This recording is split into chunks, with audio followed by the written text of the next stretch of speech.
भाइयों और बहनों, आज मैं आपसे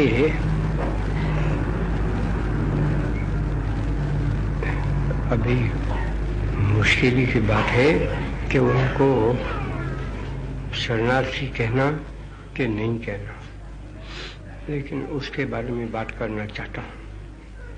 एक तो कल चंद भाई मुझको कहते थे, हमको शरणार्थी क्यों कहते हैं। एक तरह से तो बात सच्ची थी। शरणार्थी के माने तो ये है ना कि जो शरण चाहते हैं, तो वो लोग वहाँ से कष्ट के मारे आ तो गए, लेकिन वो शरण क्यों चाहे, किसका शरण चाहे। अगर सारा हिंदुस्तान वो सबका है तो यहाँ तो हिंदुस्तान के माने मेरी निगाह में तो पाकिस्तान आया, हिंदुस्तान आया, लेकिन आज वो नहीं है। ऐसा कहो हमारे दो टुकड़े हो गए हैं, तो ये यूनियन सरकार है, वो तो सबका है, होना ही चाहिए। तो यहाँ हम आते हैं तो हम तो हक से आते हैं। बात सच्ची है कि हक से आते हैं। अगर कोई जगह पे कष्ट होता है तो भागता है आदमी, तो अपनी माँ की गोद में छुप जाता है, तो पीछे उसको शरणार्थी कहेंगे कि वो तो हक से अपनी माँ की गोद में आ गया। तो मैंने उनको पूछा कि आप तो ये तो नहीं मानेंगे कि मेरे दिल में कोई द्वेष भाव हो सकता है। वो तो या तो मैं कोई ऐसी कटु भाषा को इस्तेमाल करूं, वो तो नहीं है, लेकिन हकीकत में है। अंग्रेजी शब्द तो वही है कि रेफ्यूजीज का तो एक ही माने है, और हम तो अंग्रेजी भाषा के ऐसे गुलाम अब तक रहे हैं कि उसकी छाया में से, उसकी गुलामी में से छूट नहीं सकते। तो इसलिए रेफ्यूजी वो शब्द तो पहले बना, और पीछे रेफ्यूजी के लिए अक्षर शब्द तो बनाना चाहिए। तो पीछे अखबार वालों ने उसको शरणार्थी कहा, निराश्रित कहा, ऐसी सब बात बनी। तो उन्होंने कहा, वो भी अंग्रेजी में, कि हम सफरर्स है कि नहीं। तो मैंने कहा वो तो है। तो पीछे सफरर्स कहो। तो पीछे मैं तो अंग्रेजी तो इतना जानता नहीं हूँ, इसलिए सफरर्स में कैसे कहूँ, तो मैं क्या कहूँ उनको। तो मेरे दिल पर तो पीछे ये लगा, अच्छा वो दुखी आदमी तो है, तो उनको दुखी कहो। तो आज मैं जो आपको कथा सुनाना चाहता हूँ वो हमारे दुखी लोगों की सुनाना चाहता हूँ। और आज जो दुखी कौन है, दुखी तो हम सब पड़े हैं एक तरह से, लेकिन सच्चे दुखी आज किसको कहें, तो लाखों की तादाद में जिसको अपने घर बार छोड़ना पड़ता है वो दुखी है। तो इसलिए हम उनको दुखी कहें। कि तो दुखी की कथा आज चाहे मेरे पास 3 किस्म के आदमी आए, एक किस्म को मैं छोड़ देना चाहता हूँ। तो एक तो सारा कबीला है लाहौर में तो उसकी कुछ चलती थी होटल वगैरह, उस्ताद आदमी, तो वहाँ से वो सब छूट गया, माल मट्टा छूट गया। तो वो अपनी बीबी आई, सब लड़के तो नहीं लाए थे, लेकिन उनको सुनाया। तो और पीछे मैंने कहा कि मैं इसमें क्या करूं, कहो। तो उसने कहा कि हमको घर दिला दो। मैंने कहा कि मैं तो कोई हुकूमत नहीं हूँ, और अगर हुकूमत मेरे पास रहती तो भी मैं तो आपको घर दिलाने वाला नहीं था। एक तो दिल्ली शहर में आज घर कहाँ है, लोग परेशानी में पड़े। जिसके पास घर रहे हैं उनको भी अब हुकूमत घर छुड़वा लेती है। कोई अमलदार आ गया, एम्बेसडर आ जाते हैं, एलसी लोग आते हैं, तो उनको तंबू में नहीं रखते हैं, उनके लिए घर चाहिए। तो पीछे सबका घर, जैसे कि ये कोठी है तो कोठी ले लो, कहो कि इसको खाली करो, कहाँ जाओ, तो हम क्या जाने, लेकिन कोठी तो हमें चाहिए, ऐसा भी कर सकते हैं। हुकूमत यहाँ तक नहीं चली जाती है, लेकिन जा सकती है। और कई लोगों को ऐसी नोटिस तो मिली भी है कि तुम्हारे घर खाली करना पड़ेगा। ऐसी हालत में जितने दुखी लोग पड़े हैं और लाखों की तादाद में, वो कहाँ जाए, उनके लिए घर कौन निकाले। तो उसने कहा कि हमारे लिए क्यों नहीं, क्योंकि हमने तो सब खोया, 17 आदमी को भी खोया। तो मैंने फिर कहा कि आप एक कहाँ हैं कि जिसने 17 आदमी को खोया। आपके पास 17 आदमी खोने के लायक तो थे तो सही ना। जिसका कबीला ऐसा ही है कि मर्द है, औरत है, दूसरे कुछ है ही नहीं, तो वो तो नहीं कहे उसके पास तो 17 खोने के नहीं है। अगर आप ये माने कि सारा हिंदुस्तान हमारा है, तो उसमें से 17 गए तो गए, बाकी तो बचे। ऐसा भी एक सहारा लेने के लिए तो कह सकते हैं, लेकिन वो तो बस ज्ञान वार्ता हो गई। तो मैंने कहा कि उसको तो छोड़ो, लेकिन आप जैसे पढ़े हैं उनको जाकर इतनी कैंप पड़ी है उसमें जाना चाहिए। तो कैंप में जो हर किस्म के आदमी रहते हैं और वहाँ रहना कोई बुरा नहीं है। तो उसने कहा कि हम कोई भिक्षार्थी हैं क्या। मैंने कहा हरगिज़ नहीं।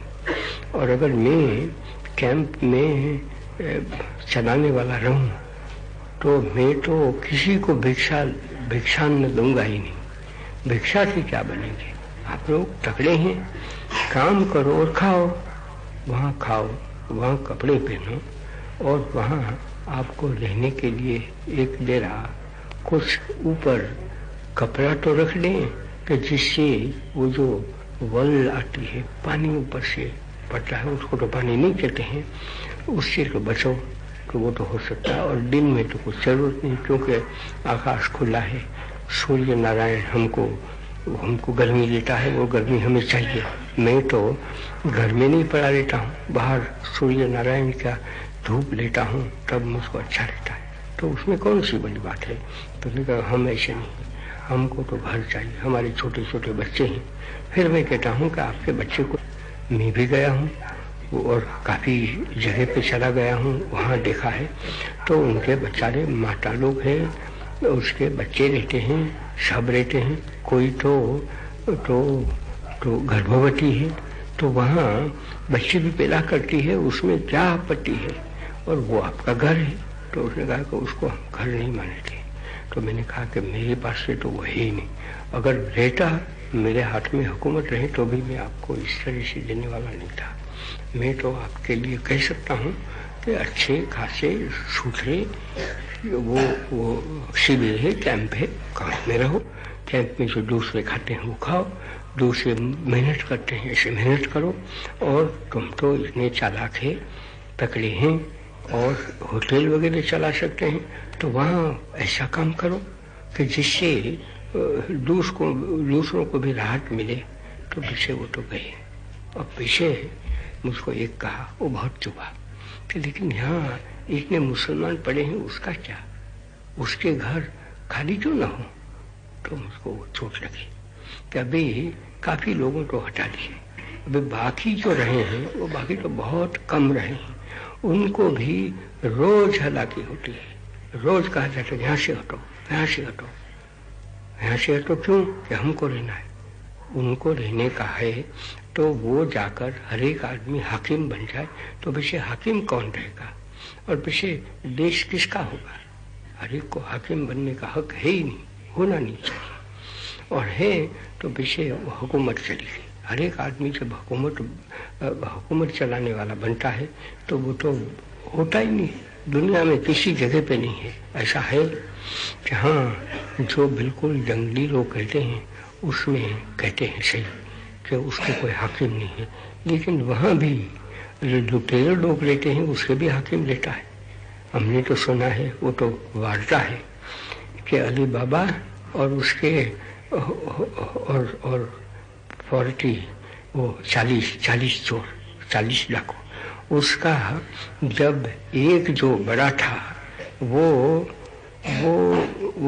हरामी हो जाता है तो वैसे सब छूट जाते हैं वो भी, लेकिन उनके भी कोई सरदार तो रहता ही है।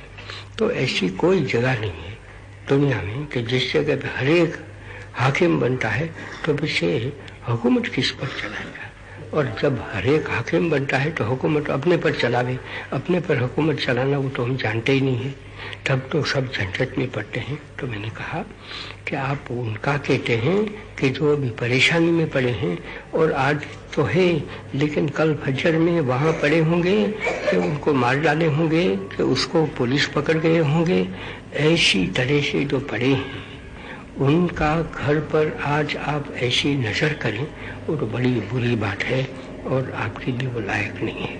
हाँ, आप कह तो सकते हैं, मुझको कहो, क्योंकि मैं तो यहाँ पड़ा हूँ, मैल सा घर पड़ा है और वहाँ मैं पड़ा हूँ, तो कम से कम इतना तो कहो कि तू दिल लेता है वहाँ से हट जा और पीछे वहाँ हम रहेंगे, क्योंकि तू कैंप में जा, तुझको क्या है, तुझको तो न पत्नी है, न लड़के हैं, न लड़कियां हैं।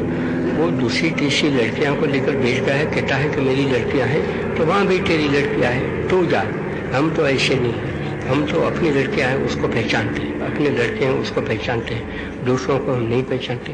तो मैंने कहा कि वो आप कहो तो मैं तो सुनूंगा, मैं हंसूंगा तो सही कि इस तरह से करें तो मैं अकेला हूँ, मैं यहाँ से भाग गया तो पीछे आप यहाँ रह जाएं। तो पीछे वो तो घर तो दूसरे का है, मेरा तो नहीं है, लेकिन वो तो मालिक ऐसे है कि मुझको मालिक बना दिया है, कहते हैं कि जिसको रखना है तो रख। तो मैं कहूँ कि भाई इसको रखो, लेकिन उसका नतीजा क्या आएगा वो आप समझते हैं।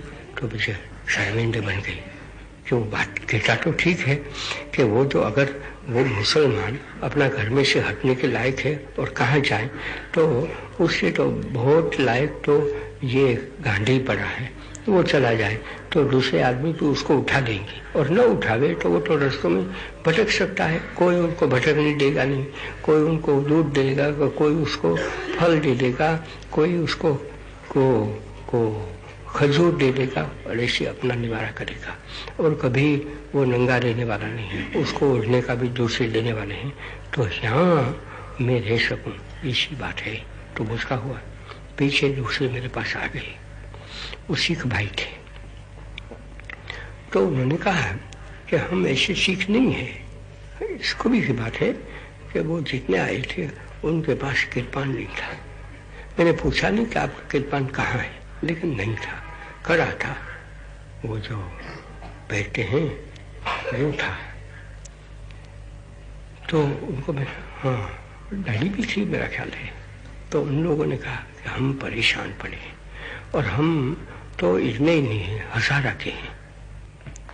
तो वहाँ क्या करते थे? तो उन्होंने कहा कि वहाँ तो हमारे पास खेत था, हम तो खेती चला सकते हैं, तो हमको कुछ खेती का सामान दे दो। मुझको दर्द तो हुआ कि बात ठीक कहते कि खेती का सामान दे। तो मैंने कहा कि वो तो जो पूर्वी पंजाब है वहाँ आप क्यों न जाएं? तो उसने कहा कि पूर्वी पंजाब में तो हुकूमत कहती है कि हम तो जो पश्चिमी पंजाब है वहाँ से आते हैं उनको ले सकते हैं, सब जगह से लें, तो किसी जहाँ ज़मीन नहीं हो सकती है, तो इसलिए हम तो हज़ारा में से आए। तो वो तो पश्चिमी पंजाब नहीं हुई, वो तो सरहदी सूबा है। तो सरहदी सूबा के जो हटे हैं उनको कहाँ, तो कहते हैं कि जो मध्यवर्ती सरकार के उसके पास जाओ। अभी उनके पास तो ज़मीन तो ऐसी रहती नहीं है। अगर ज़मीन रहे और इसे सब किसान का काम करें तो मैं मानता हूँ सही कि उनको ज़मीन तो दें तो अच्छा है, तो ज़मीन दें तो उसके साथ उसको बेल है, हल है, बीज है, वो सब देना चाहिए, तो काफ़ी हो जाता है। और वो 8,000 की तादाद में है, तो उसके लिए अभी मुझको ख्याल आ गया 5 थे या 6 थे, तो वो कहते थे। तो मैं ये कहूँगा उसके लिए तो कि ऐसे लोग जो पड़े हैं कि जो हल जोतना चाहते हैं, तो उनके लिए तो यहाँ तो दिल्ली में तो है या नहीं मुझको कोई पता नहीं है, मिले और मेरे हाथ में हुकूमत रहे तो मैं जरूर कहूँगा कि उसको तो मैं ऐसे बसा दूँ, क्योंकि वो तो कैंप जैसा बन गया, उनको वहाँ रहना है, वहाँ पीछे वो तो अपना खाना पीना पैदा करें, नहीं पैदा होता है वहाँ तक दें, तो उनको वो तो सब उनके खाते पर रख कर दे सकते हैं। और वो तो कहते हैं कि उसमें हमें कुछ नहीं है, हमको तो आज तो हमको पैसे लाए नहीं है, लेकिन हम तो मेहनती आदमी हैं, अपना पैदा कर लेंगे, मेहनत तो हम बराबर करने वाले हैं, वो कोई शौक से बेचेंगे ऐसा तो नहीं, शौक करने वाले मुझको देखने भी नहीं आए। तो मुझको लगा कुछ भी हो, उनका क्या हो दूसरी बात है, लेकिन मुझको ऐसा लगता है कि ऐसे लोग जो पड़े हैं वो इधर उधर पड़े रहें, उससे हमारा मुल्क को भी नुकसान होता है और वो भी तो हमारे भाई ही हैं, हमारे ही लोग हैं, तो उनके लिए कुछ करना चाहिए।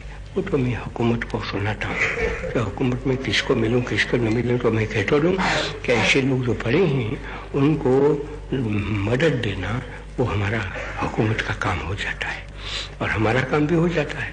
तो वो हैं, उन्होंने कहा कि हम जानते ही नहीं कि कहाँ रहेंगे, कहाँ खाएंगे, कहाँ पिएंगे और हमको मिलता भी नहीं है।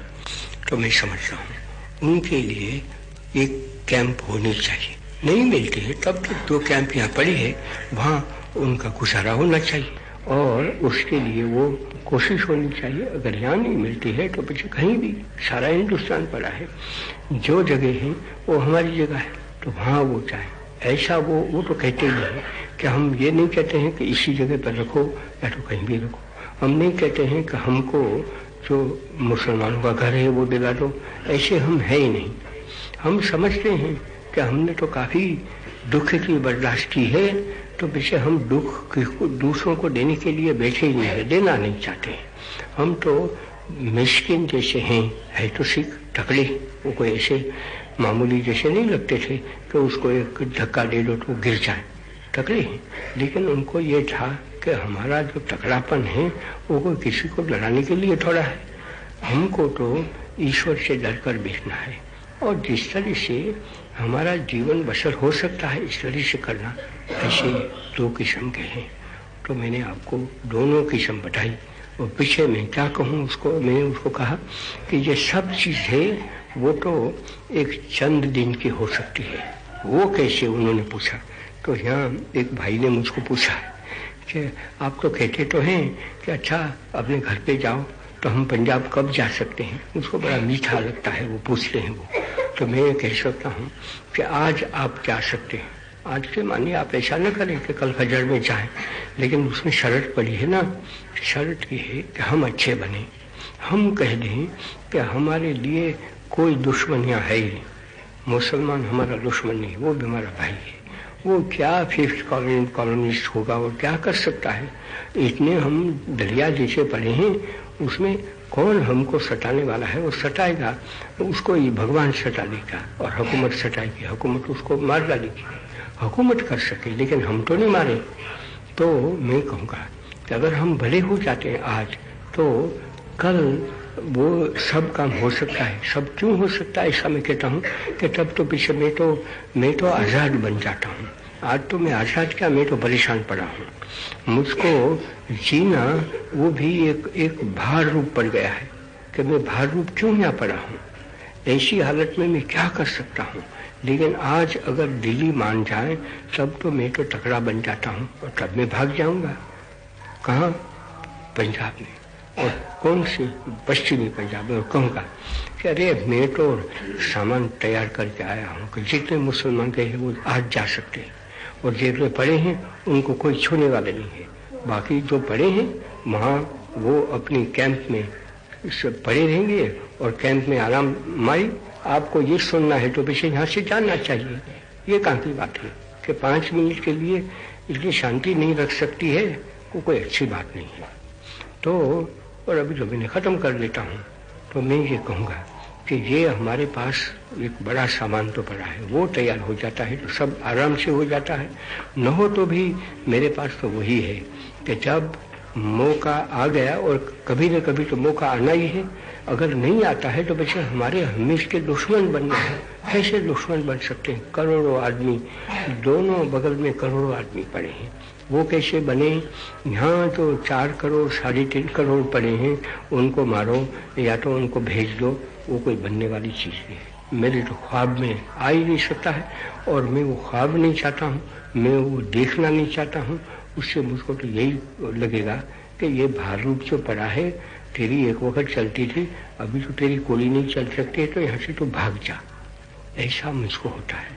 तो इसलिए मैं कहूँगा कि मैं जिंदा हूँ या तो मैं मर जाऊँ, लेकिन जितने यहाँ पड़े हैं ये दुखी लोग, उनको अपनी जगह पर जाना ही है कभी, और जाना है वो भी शान से और मर्दानगी से, लड़ने के लिए नहीं, लेकिन अपने भाइयों के से भेंट करने के लिए, अपने घरों में जाकर वहाँ जो जैसे खेती करते थे जो कुछ भी करने के लिए जाना है, इसी तरह से मुसलमानों को यहाँ आना है। वही हमारे लिए कानून बनना चाहिए, वही हमको जिंदा रख सकता है, दूसरी तरह से हम जिंदा नहीं रह सकते।